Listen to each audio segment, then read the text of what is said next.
Hello there, dear. Come in, come in, don't be shy. There's always a warm cup of tea here for you. Just let me add a splash of milk to mine. There, perfect. The rain is starting to patter against the window panes, isn't it? I've always found it to be the most wonderful sound, a perfect companion for a quiet afternoon and a story. And oh my, do I have a story for you today. You know, I was just tidying up my little dresser this morning, dusting the photographs. Here's your granddad, Arthur, handsome as ever, when my fingers brushed against this shields up a small, tarnished silver locket, heart-shaped and simple. It's not much to look at, I suppose. It's not fancy, no diamonds or anything of the sort, but this little thing, oh, this little thing holds the weight of a promise that shaped my entire life. It reminds me of a time when the world felt both terrifyingly large and wonderfully small, a time of ration books, handwritten letters, and secrets whispered between sisters. It all started not with the locket itself, but with the patch of land it represented. Back in the late 1940s, just after the war, my family had a small plot of land just on the edge of town. It wasn't a grand estate, not by any means. It was just 5 acres of unruly potential. It had a creek that chattered over smooth gray stones and a magnificent old oak tree whose branches looked like arms reaching up to hug the sky. To everyone else, it was just the old Miller plot, a bit overgrown, a bit forgotten. But to me and my little sister, Lily, it was our kingdom. Lily, oh, she was something else. She had hair the color of summer straw and a spirit that burned twice as bright as anyone I've ever known. While I was the cautious one, the one who'd test the water with my toe, Lily would jump straight into the river, clothes and all, and come up sputtering with laughter. She was born with a delicate heart, the doctor said, a condition that meant she had to be careful, that she couldn't run and roughhouse like the other children. But you couldn't tell her spirit that. In her mind, she could outrun the wind. Our favorite thing in the world was to pack a lunch of cheese sandwiches and a bottle of lemonade and spend the whole day on that land. We'd lie on our backs under the old oak, watching the clouds drift by, making up stories about the shapes we saw. That was our castle, the creek was our moat, and the wildflowers were our loyal subjects. It was a world we built entirely from our imaginations, a safe harbor from the gray, post-war world that the grown-ups were trying so hard to piece back together. I remember one afternoon in particular. The air was thick and sweet with the smell of honeysuckle. I was about 10, which made Lily 7. She'd been quieter than usual that day, and I knew it meant her heart was bothering her. She was sitting with her back against the oak tree, tracing patterns in the dirt with a stick. I sat down beside her and put my arm around her tiny shoulders. "What are you thinking about, Lilybug?" I asked, using my special name for her. She looked up at me, her blue eyes seeming older than her years. "Will this always be our place, Anna?" she asked, her voice barely a whisper. "Even when we're old ladies with wrinkly hands like Grandma Miller?" "Of course it will," I said with all the certainty a 10-year-old could muster. "We'll bring our own grandchildren here one day. We'll teach them how to find the best skipping stones and where the wild raspberries grow." She leaned her head against my shoulder. "Promise me, Anna," she said, her voice suddenly serious. "Promise me you'll never let anyone take our oak tree away. Promise you'll keep this place safe, always." It's funny, the promises we make as children. They feel so simple, so easy. You don't understand the complexities, the way life can twist and turn and make the simplest promises feel like lifting a mountain. But looking into her earnest, trusting eyes, I felt the gravity of her words. I felt like a knight being given a sacred quest. "I promise, Lily," I said solemnly, "I'll never let anyone take it. It's ours, always." That evening, to seal our pact, our mother gave us this locket. It was hers as a girl. She opened it up, and inside were 2 tiny spaces, one for each of my girls, she said, smiling. We didn't have a photograph small enough to put inside, so Lily found the tiniest, flattest pebble from our creek, and I found a pressed violet, a tiny purple speck from our meadow. We placed them inside, the pebble on one side, the flower on the other, our land, our promise, sealed in silver. I wish I could tell you that our idyllic days there lasted forever. But life, you know, has a way of moving on, whether you're ready for it or not. Not long after that day, maybe a year or so, my father lost his job at the mill. It wasn't his fault. The whole industry was changing. But back in those days, a man's job was his pride, and losing it felt like losing a part of himself. My parents tried so hard to shield us from their worries, but we saw it in the strained lines around their eyes, in the way they'd fall silent when we walked into a room. The whispers started first. Then the men in suits came. They'd stand at the edge of our property, pointing and talking in low voices. My father would meet them at the gate, his shoulders stooped. Then came the day he sat us down in the living room. The air was heavy, the ticking of the grandfather clock in the hall, sounding like a slow, sad heartbeat. He explained that to make ends meet, to keep a roof over our heads, he'd had to sell the land, all of it, the 5 acres, the creek, the wildflowers, our oak tree. That I remember the feeling of the world dropping out from under me. I looked over at Lily. Her face was pale, her eyes wide with a betrayal so deep it stole her breath. She didn't cry, she just looked at me, and in her gaze, I heard her whisper, "You promised, Anna. You promised." I held the locket so tight in my fist that its edges dug into my palm, a small, sharp pain in a sea of heartache. I was only a child. What could I do? But in that moment, the childhood promise forged under an oak tree became something more. It became a debt, a vow that I had no idea how I would ever keep, but I knew, with a certainty that settled deep in my bones, that I had to. The question was, how? Oh, where was I? Yes, the land was sold. It was like a light had gone out in our family. My father, bless his heart, was never quite the same. He found other work, of course, manual labor that wore him down something awful. But the laughter didn't come as easily to him after that. My mother tried to keep our spirits up, but there was a new fragility in our home, a sense that the ground beneath our feet wasn't as solid as we'd once believed. The man who bought the land, a Mr. Henderson, didn't do anything with it for years. It just sat there, a constant, aching reminder of what we'd lost.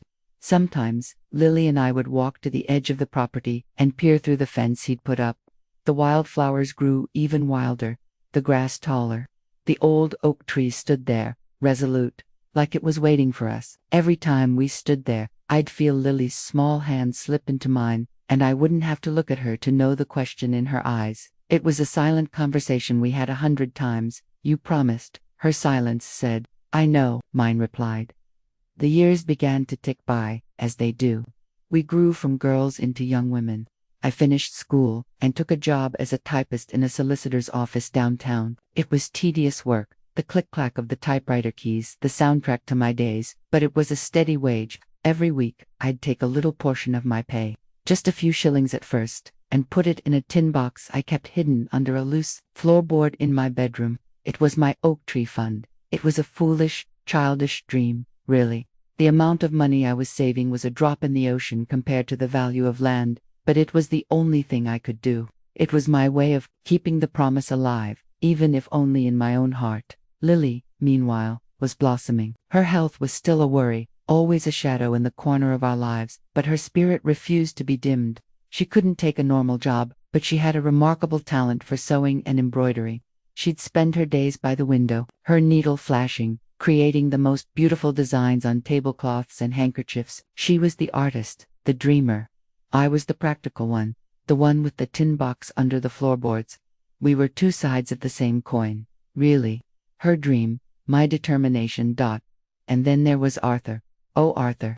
He'd been our friend since we were children. He lived just down the road, and he was as solid and dependable as the ground itself. He had kind, steady eyes and a smile that made you feel like everything was going to be all right. He'd taken over his father's carpentry business and was making a good name for himself. He started walking me home from the bus stop after work. Our conversations were simple, about our day, about the weather, but underneath it all, there was a quiet understanding, a comfort that I'd never felt with anyone else. One evening, in the early autumn of 1960, I was working late. The office was quiet, except for the hum of the fluorescent lights. My boss, Mr. Abernathy, called me into his office just as I was packing up. He was a good man, a bit stuffy, but fair. Sitting opposite him was a man I'd never seen before. He was dressed in a sharp suit that looked out of place in our dusty little town. He had slicked back hair and a smile that didn't quite reach his eyes. "Anna," Mr. Abernathy said, "this is Mr. Silas Croft. He's a developer from the city. He's been asking about some of the old plots on the edge of town." My heart gave a little jolt. I immediately thought of our land. Mr. Croft extended a hand. His grip was firm, cool. "A pleasure," Miss Miller. Your boss tells me you grew up here. Know the area like the back of your hand, I imagine. I suppose so, I said, my voice cautious. I'm looking into acquiring some land for a new housing development, he said smoothly, pulling out a map and spreading it on the desk. Progress, you know, bringing new opportunities to this charming town. He tapped a pencil on a spot on the map. It was a plot adjacent to ours. I'm starting here, but my real interest is in the old Henderson plot. I felt my blood run cold. Mr. Henderson has held on to it for years. But I've heard he might finally be willing to sell, Croft continued, watching me with an unnerving intensity. The thing is, there are always complications, old deeds, boundary disputes. Mr. Abernathy mentioned your family were the previous owners. I was hoping you might be able to tell me if there were any informal understandings about the land. Any old paths, rights of way, that sort of thing. It felt like a test. He was fishing, trying to see what I knew, how attached I still was. The promise to Lily screamed in my mind. I clutched my handbag. The cool leather, a poor substitute for the locket I wore under my blouse. I had to be smart. Showing my hand, showing him how much that land meant to me, would be a fatal mistake. It would be like showing a wolf exactly where you kept the sheep. I'm afraid I can't help you, Mr. Croft, I said, forcing my voice to be level and professional. I was just a child. My father handled all of those affairs. As far as I know, it was a straightforward sale. He studied my face for a long moment, his smile unwavering. Of course, of course. Well, it was worth an ask. He stood up, handing me his business card. If you do remember anything at all, you'll give me a call. I find that old memories can sometimes be quite valuable. As he left the office, a wave of nausea washed over me. This was different from Mr. Henderson just letting the land sit idle. Silas Croft had an ambition that felt dangerous. He didn't see a creek and an oak tree. He saw foundations and profit margins. He was the faceless threat from our childhood, nightmares made real. I walked home that evening in a daze, the autumn leaves crunching under my feet. Arthur was waiting for me at the corner, his familiar silhouette a comfort in the deepening twilight. You're late, he said, his smile gentle. Everything all right? You look like you've seen a ghost. I wanted to tell him everything. I wanted to pour out the story of the promise, the tin box, the terrifying Mr. Croft, but I couldn't. It felt like a betrayal to Lily, to our secret. It was my burden to carry. Just a long day, Arthur, I said, forcing a smile. Just a long, tiring day. But as we walked, I couldn't shake the feeling that my quiet, predictable life was about to be turned upside down. The whispers of the past were growing louder, and I knew a storm was coming. I just didn't know if I was strong enough to stand in its way. When it finally broke. Chapter 3. An unspoken question. The arrival of Silas Croft was like a stone tossed into the quiet pond of our lives. The ripples spread out, touching everything. His name started appearing in the local paper, with grand pronouncements about modernizing our town. Too many. He was a sign of progress, a promise of new jobs and better homes. But to me, his name was a knot of fear in my stomach. Every time I saw his sleek car gliding down our main street, I felt a fresh wave of panic. He was a shark circling, and I knew it was only a matter of time before he made his move for the Henderson plot. My little tin box under the floorboards suddenly felt laughably small. A child's toy against a giant's ambition. I started taking on extra typing work from home, working late into the night until my fingers ached and the letters blurred together. My mother would worry, telling me I was looking pale, that I was working too hard. I'd just smile and say I was saving up for something special. I couldn't tell her what, of course. She and my father had made their peace with losing the land. For me to dredge it all up again would only cause them pain. It was a secret I had to keep. Lily saw through it, though. She always did. She'd bring me a cup of tea late at night, her eyes full of a sad understanding. She never asked what I was doing, but she knew it was for her. I'd see her looking at the old locket which I now kept on my dresser, her expression a mixture of hope and fear. Her health was more fragile than ever that winter. The cold seemed to seep into her bones, and her cough was a constant, painful sound in our little house. The doctor said she needed rest, warmth, no stress, and here I was, tangled up in a silent war that filled our home with unspoken tension. By the way, dear, this part of the story always makes me think about how far away we all are, yet here we are, sharing this moment. Where are you watching from? What time is it there?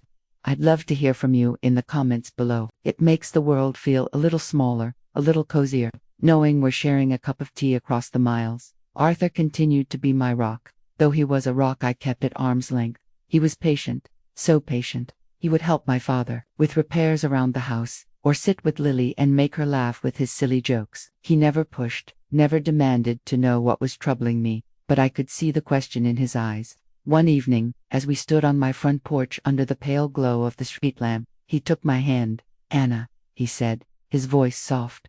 "No, something's weighing on you. You don't have to carry it alone." Tears pricked my eyes. Oh, how I wanted to lean on him, to let him share the burden, but the promise felt so deeply personal, so entwined with my love for Lily and my guilt over what we'd lost.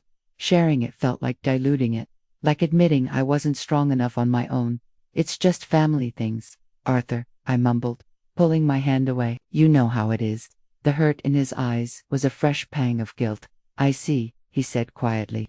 He didn't bring it up again, but a little bit of the easy warmth between us cooled, replaced by a careful distance.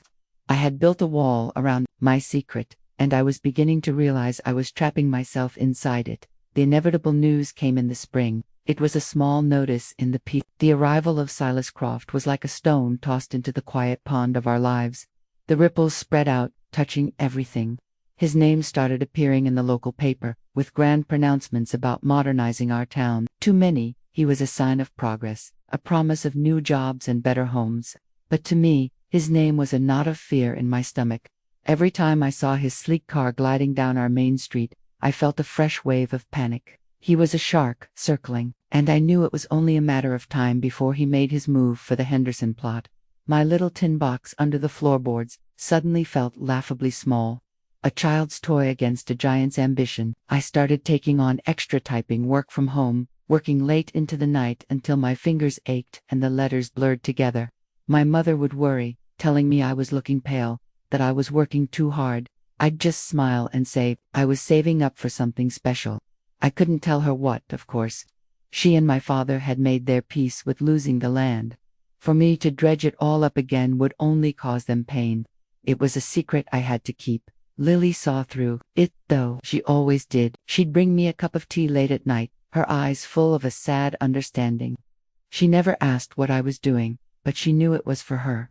I'd see her looking at the old locket which I now kept on my dresser, her expression a mixture of hope and fear. Her health was more fragile than ever that winter. The cold seemed to seep into her bones, and her cough was a constant, painful sound in our little house. The doctor said she needed rest, warmth, no stress.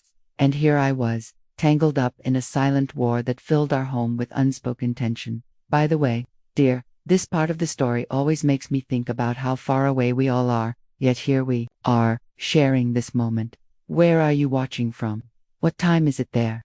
I'd love to hear from you in the comments below. It makes the world feel a little smaller, a little cozier, knowing we're sharing a cup of tea across the miles. Arthur continued to be my rock. Though he was a rock I kept at arm's length. He was patient, so patient. He would help my father with repairs around the house, or sit with Lily and make her laugh with his silly jokes. He never pushed, never demanded to know what was troubling me, but I could see the question in his eyes. One evening, as we stood on my front porch under the pale glow of the street lamp, he took my hand. "Anna," he said, his voice soft. "No, something's weighing on you. You don't have to carry it alone." Tears pricked my eyes. Oh, how I wanted to lean on him, to let him share the burden, but the promise felt so deeply personal, so entwined with my love for Lily and my guilt over what we'd lost. Sharing it felt like diluting it, like admitting I wasn't strong enough on my own. "It's just family things, Arthur," I mumbled, pulling my hand away. "You know how it is." The hurt in his eyes was a fresh pang of guilt. "I see," he said quietly. He didn't bring it up again, but a little bit of the easy warmth between us cooled, replaced by a careful distance. I had built a wall around my secret, and I was beginning to realize I was trapping myself inside it.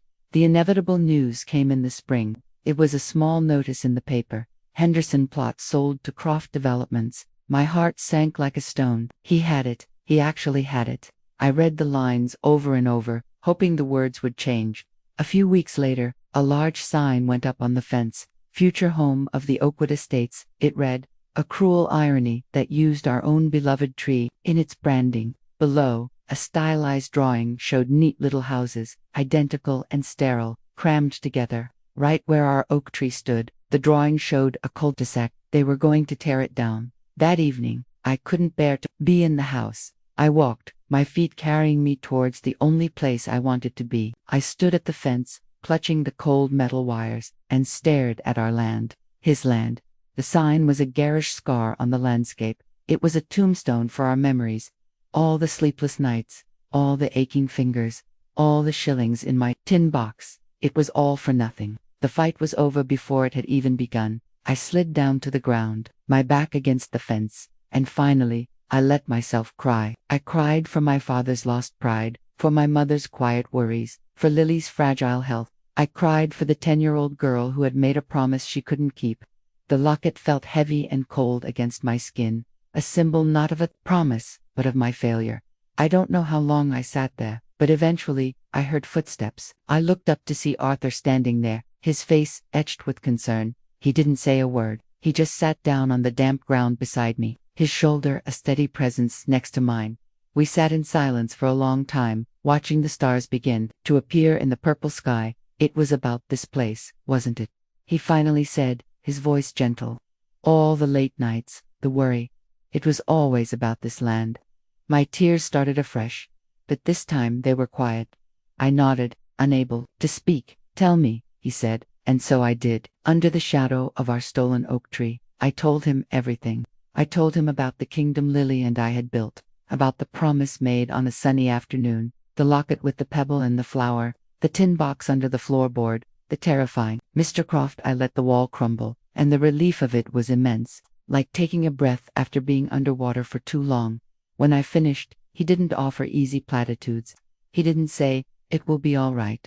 He just took my hand, his calloused fingers lacing through mine, and said, "I understand." And in that moment, I knew I loved him, not just as a friend, but as the man I wanted to spend my life with. But this realization was bittersweet. The future I saw with him, a home, a family, felt a million miles away. How could I build a future when I was so anchored to a failure? In the past, my promise to Lily was broken, the land was lost, and I didn't see any way at all, that things could ever be made right again. After that night at the fence, something shifted between Arthur and me. The wall I had so carefully constructed was gone, and in its place was a shared vulnerability. He knew my secret, my deepest hurt, and he hadn't run away. Instead, he'd simply sat with me in the dark. That kind of quiet support, it's worth more than all the grand gestures in the world. He didn't talk about the land or say Mr. Croft again unless I brought it up. He seemed to understand that I was grieving. Instead, he just showed up. He'd bring Lily a funny-shaped piece of wood from his workshop that he said looked like a duck. He'd insist I stop my late-night typing and come for a walk with him, just to breathe the cool night air. He was gently, patiently, pulling me back into the light. About a month later, on a surprisingly warm Sunday afternoon, he asked me to go for a drive. He didn't say where we were going. We drove out of town, past the familiar fields and farms. After about 20 minutes, he turned down a narrow lane I'd never seen before, and pulled up next to a small, slightly ramshackle cottage. It was empty, a bit neglected, with peeling white paint and a garden overrun with weeds. But it had a sturdy-looking roof and a porch that wrapped around the front. Behind it was a small apple orchard, the trees gnarled but full of new green leaves. "What is this place?" I asked, confused. "It's for sale," Arthur said, his eyes not on the cottage, but on my face. "It's not much, I know. It needs a lot of work, but the foundation is solid. The land is good. I was thinking we could make it a home, you and me." He turned to me, his expression so earnest, so full of hope, it made my heart ache. He took a small, velvet box from his pocket. It wasn't a proposal full of poetry or grand promises. It was just Arthur, solid, real, and offering me something I hadn't realized how desperately I needed. "A new beginning, Anna," he said, his voice thick with emotion. "I know your heart is tied to another piece of land. I know about the promise you made to your sister. Maybe a promise doesn't have to be about a place. Maybe it can be about a person. Let me help you keep a different kind of promise, a promise to be happy, A promise to build a life. Let me help you protect your own heart, the way you've been trying to protect that memory. I looked at the little cottage, at the wild garden, at the man beside me offering me his whole world, and I thought of Lily. I thought of the promise to keep a place safe. But what was the point of a safe place if the people you loved weren't safe and happy inside it? Maybe Arthur was right. Maybe the promise had to evolve. Maybe the best way to honor my sister wasn't to chain myself to a piece of dirt, but to build a life so full of love and laughter that it would make her spirit sing. Tears streamed down my face as I said yes. They weren't tears of sadness or failure anymore. They were tears of letting go. We were married that autumn in the little village church, a simple ceremony, with our family and closest friends. Lily was my maid of honor. She was so frail she had to sit for most of the ceremony, but her smile was radiant. She designed and embroidered my wedding dress herself, with tiny, hidden violets stitched into the hem, a secret symbol of our old promise. When I put on the dress, she held my hands and looked me in the eye. "You're keeping it, Anna," she whispered. "The real promise. You're choosing happiness." That's all I ever wanted. We poured all our energy, and what little money we had, into the cottage. Arthur's skill with wood and my determination made us a formidable team. We stripped the old paint, sanded the floors until they shone, and planted a garden that bloomed with defiant color. We didn't have much, but we had each other, and our little home was filled with love. I still kept the locket on my dresser, but when I looked at it now, the ache was less sharp. It was a reminder not of what I'd lost, but of the love that had set me on this new path. Life settled into a new rhythm. The seasons turned. I got pregnant with your father the following year. The joy I felt was immense, a deep, grounding happiness that I had never thought possible. But it was always tinged with worry for Lily. Her light was fading. We could all see it. She spent more and more days in bed, but she would insist on helping me prepare for the baby, knitting tiny booties and singing softly to my growing belly. Meanwhile, Mr. Croft's development, the Oakwood Estates, was moving forward. Surveyors came, then bulldozers. They cleared the land with a brutal efficiency. From the main road, you could see the raw, red earth, stripped bare. I avoided that road whenever I could. It was a wound I didn't want to look at. Arthur told me that the town council had put a temporary halt on the final phase of construction, the part with the cul-de-sac, due to some drainage issues with the creek. It was a small reprieve, but it meant the oak tree was still standing. For now. One afternoon, I came home to find a letter addressed to me. The return address was a law firm in the city I didn't recognize. My hands trembled as I opened it. It was from the solicitors representing Silas Croft. The letter was cold and formal. It stated that during their title search, they had uncovered a potential ambiguity regarding an old footpath that once crossed the land. It mentioned that as a direct descendant of the previous owners, I might technically be seen as holding a residual claim, however small. The letter was a legal threat veiled in politeness. It offered me a small sum of money, £200, to sign a quitclaim, a legal document that would extinguish any and all rights or claims, past, present, or future, that I or my descendants might ever have to that land. I read it twice, then a third time. It wasn't an offer. It was a trap. Croft was trying to tidy up his legal loose ends before he brought in the final bulldozers. He wanted my signature on a piece of paper that would, once and for all, legally sever my connection to that land and its promise. £200 to betray Lily, to sell her memory for pocket money. The old anger, the one I thought I had buried, came roaring back. He thought I was just a small-town girl who could be bought off and dismissed. He had no idea who he was dealing with. He had no idea the strength a promise could give you, even one you thought you had broken. I looked out the window of my own beautiful home, my hand on my belly where my son was growing, and I felt a new kind of resolve harden within me.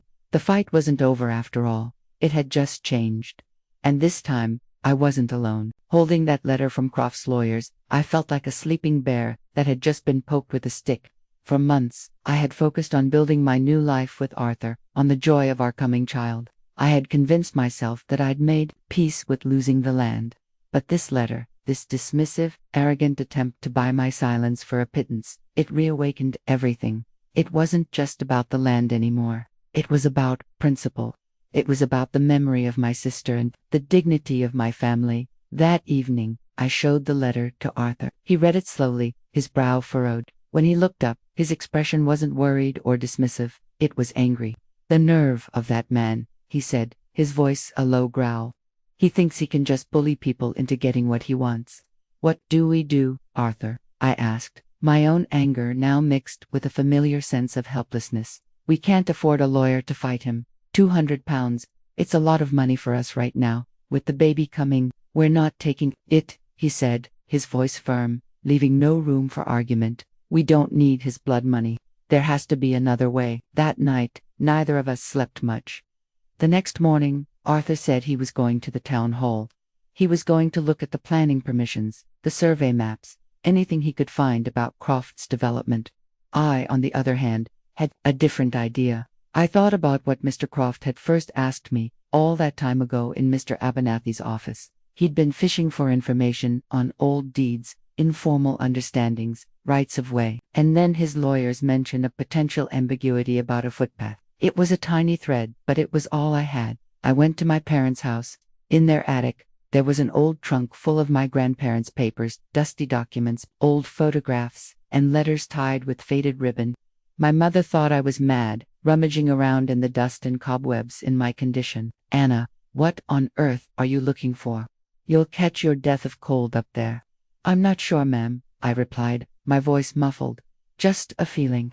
I spent hours up there, the scent of old paper and cedar filling the air." Looked through brittle, yellowed documents, my fingers smudged with dust. I found the original deed for the land when my grandfather bought it, in the 1920s. I found old tax receipts and property line agreements. It was a paper trail of my family's history. And then, tucked inside a heavy ledger book, I found it. It wasn't a formal legal document. It was a letter, handwritten in my grandfather's elegant script, dated 1935. It was addressed to the town council of the day. In the letter, he formally gifted a 5-foot-wide right-of-way along the creek to the people of the town, in perpetuity, so that families may always have a place to walk and enjoy the simple beauty of God's creation. It was a public footpath. He had dedicated it to the town. Attached to the letter was a hand-drawn map, clearly marking the path's route, a route that ran right under the sprawling branches of our old oak tree. My heart was pounding. This was more than an ambiguity. This was a formal dedication. Why hadn't it shown up on the official title search? I read further. The town council had written back a formal, typed letter, thanking him for his generous gift and stating that the dedication had been accepted and recorded in the town minutes. I searched frantically through the rest of the papers, and then I saw it, a newspaper clipping from the local paper, a week later, with a small headline, "Town Hall Fire Destroys Records, the Fire of 1935. It had destroyed the official records, the minutes of that meeting. All that was left was my grandfather's copy of the letter and the council's reply to him. It was a ghost of a legal right, one that Croft's high-priced city lawyers had either missed or, more likely, had found and decided to ignore, hoping no one else would ever uncover it. When Arthur came home that evening, looking tired and defeated after finding nothing but bureaucratic brick walls at the town hall, I had the papers spread out on our kitchen table. I showed him the letter, the map, the council's reply. He read them, his eyes wide with disbelief. A slow smile spread across his face. "Anna," he breathed, "you've done it. You've found it." "But what does it mean?" I asked, hope warring with my fear. "The official records are gone. It's just our word against a rich developer's." "It means we have a chance," he said, his voice filled with a new energy. "It means he can't just bulldoze that tree. It's on a public path, a path he has a legal obligation to respect. He's not just fighting one family now. He'd have to fight the whole town." Suddenly, the £200 he'd offered made sense. It wasn't just to shut me up. It was to get me to legally sign away a right that he knew existed. A right he was trying to bury forever. He had overplayed his hand. He had underestimated me. That night, for the first time in a long time, I slept a deep and dreamless sleep. The next morning, I didn't go to a lawyer. I couldn't afford one anyway. Instead, I put my grandfather's letters and the map into a large envelope. I wrote a simple, 2-sentence letter of my own to Mr. Silas Croft. It said, "Thank you for your recent offer. I am afraid I cannot accept it, as I would not wish to sign away a right that belongs not to me, but to the people of this town." I enclosed copies of my grandfather's correspondence. I didn't make any threats. I didn't have to. The documents spoke for themselves. I walked to the post office, my head held high, and sent the letter. The ball was now in his court. The secret weapon wasn't money or power. It was a dusty letter from a good man who, 40 years earlier, had the foresight to share his little piece of heaven with others. The seed of hope, planted so long ago, had finally, against all odds, begun to sprout. After I sent that letter, a strange sort of quiet descended. For a week, then 2, there was no reply. The silence from Mr. Croft's office was deafening. Every knock at the door made me jump. Every car that slowed down on our lane made my heart race. I half expected him to show up on our doorstep, furious and intimidating. Arthur was a calming presence, reminding me that we had the truth on our side, but it was a tense, uncertain time. The bulldozers on the main part of the development had fallen silent, and the big Oakwood Estates sign looked forlorn, a monument to a stalled ambition. The turning point came not from a lawyer or a developer, but from Mrs. Higgins, the town's most notorious gossip, who worked at the post office. She caught me one morning when I was buying stamps. "Anna, dear," she said, leaning conspiratorially over the counter, "you'll never guess who was in here yesterday. That Mr. Croft from the city. In a proper lather. He sent a telegram, mind you, to his head office.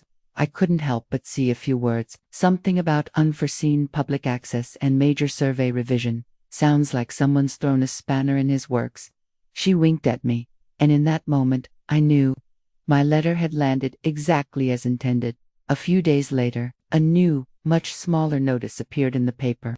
It was a dry, formal announcement from Croft Developments, stating that, due to necessary revisions to the site plan to accommodate a pre-existing public right-of-way, Phase 3 of the Oakwood Estates project was being indefinitely postponed.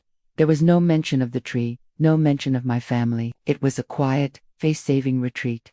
There was no grand, cinematic showdown, no courtroom drama. Silas Croft never came to my door. He never acknowledged my letter. He simply faded away.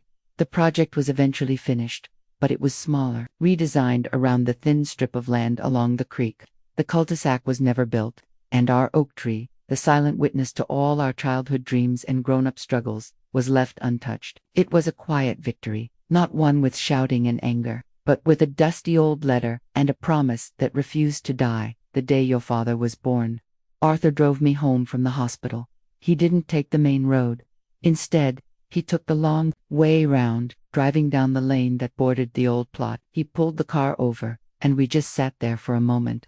There it was. The land was still scarred from the construction, but the creek still chattered over the stones, and the oak tree stood magnificent against the blue sky, its branches reaching out as if in welcome, holding my newborn son in my arms. I looked at that tree, and a profound sense of peace washed over me. The promise I had made to Lily all those years ago, I had kept it, not in the way I had imagined as a child, not by buying back the land with shillings from a tin box, but by protecting its heart.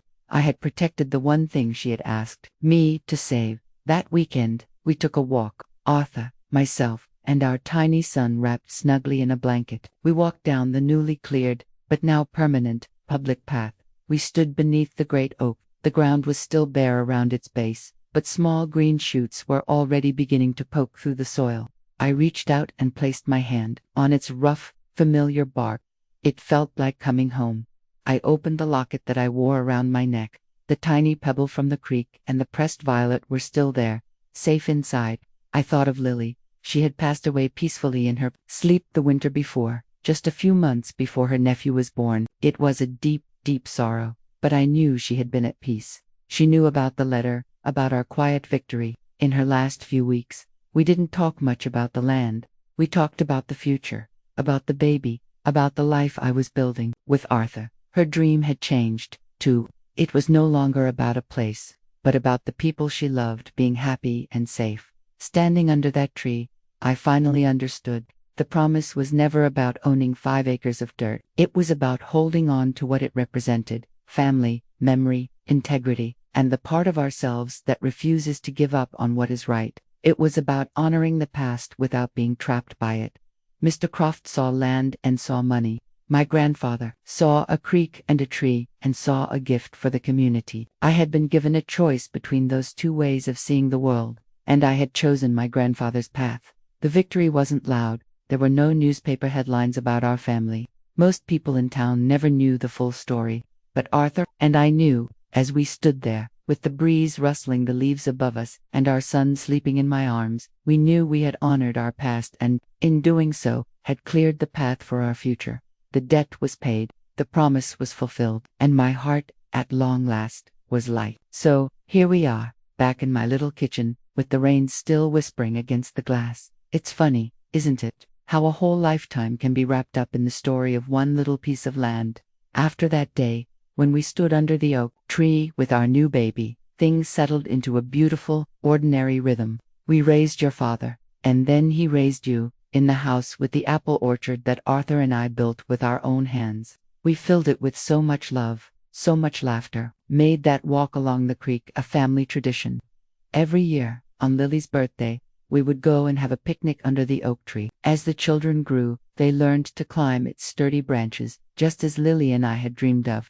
The town started calling it Miller's Path. They put up a small wooden sign. No one knew the story behind it, not really. They just knew it was a peaceful place to walk. And that, I think, would have made my grandfather and Lily very happy. Arthur and I had 52 wonderful years together in that cottage. He passed away just a few years ago, as you know. I miss him every single day, but he's not gone, not really. I see him in the sturdy bookshelves he built in this room. I feel him in the warmth of the sun on the porch he loved so much. He taught me that strength isn't about being unbending like an iron bar.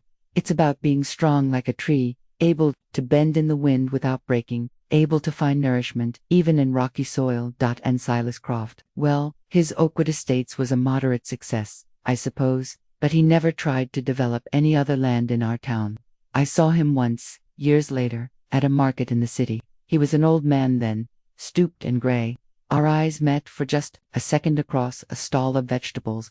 There was no anger in his gaze, just a kind of weary emptiness. I don't know if he remembered me, the young typist who had quietly stood in his way, but I felt a pang of something for him, not pity, exactly, but a kind of sadness. He had spent his life accumulating things, but he had missed the entire point. He never understood that the real value of a thing is not what it costs, but what it means. And the locket, she picks up the silver locket from the table, holding it in her palm. I still look at it every day. It's not a reminder of a burden anymore. It's a reminder of love. The love for a sister that sparked a promise. The love for a husband that gave me the courage to see it through. The love for a family that taught me what was truly worth fighting for. You know, dear, we all make promises in our lives, big ones and small ones. We promise to love someone forever. We promise to be a better person. We promised ourselves we'll finally clean out the garage. And sometimes, life gets in the way. We fall short. We break them. And the guilt from that, oh, it can be a heavy, heavy coat to wear. But what I learned, standing under that oak tree all those years ago, is that a promise is a living thing. It's not a stone tablet, rigid and unchangeable. It can grow. It can evolve. Sometimes, keeping a promise means letting go of the letter of it to honor its spirit. My promise to Lily started as a vow to save a piece of land, but it ended up being a promise to live a life of integrity, to stand up to bullies, to choose love over fear, and to build a future instead of just clinging to the past. That was the real promise. The land was just the classroom where I had to learn the lesson. So, if you are carrying the weight of a broken promise, my advice to you is this. Be gentle with yourself. Look at it again. Perhaps the promise you think you broke was just the seed of a different, more beautiful promise waiting to grow.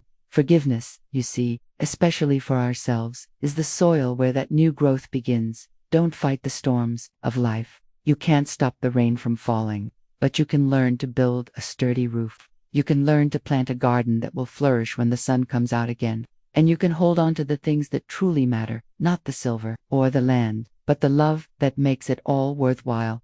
She takes a slow sip of her tea, a gentle, contented smile on her face. The ticking of the clock in the hall is a soft, comforting sound. She looks directly at the camera, her eyes full of warmth and wisdom. That's the story of the locket.